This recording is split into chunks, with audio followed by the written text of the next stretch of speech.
اعوذ باللہ من الشیطان الرجیم بسم اللہ الرحمن الرحیم الصلاۃ والسلام علیکہ یا نبی اللہ وعلی آلکہ و اصحابکہ یا نور اللہ۔ کان کے درد کو ختم کرنے کا وظیفہ۔ محترم ناظرین کرام، جن مریضوں کے کان میں بہت زیادہ درد ہے اور وہ علاج کر کے تھک گئے ہیں، وہ یہ وظیفہ کرے، انشاءاللہ تعالی ضرور شفا ملے گی۔ ناظرین، کان کا درد بہت نامراد درد ہے، اس سے فوراً شفا کے لیے آپ نے اس عمل کو کرنا ہے اور اسی طریقے سے کرنا ہے۔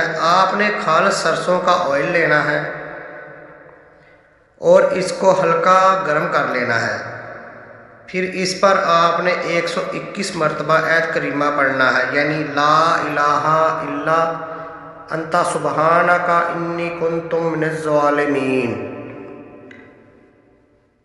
یہ پڑھ کر آپ نے تیل پر دم کرنا ہے اور تھوڑا سا تیل آپ نے کانوں میں ڈال دینا ہے، انشاءاللہ تعالی آپ کی فوراً درد رک جائے گی۔ ویڈیو پسند آئی ہو تو اس کو لائک اور چینل کو سبسکرائب ضرور کرنا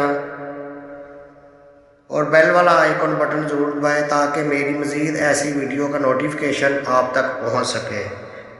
شکریہ، اللہ حافظ۔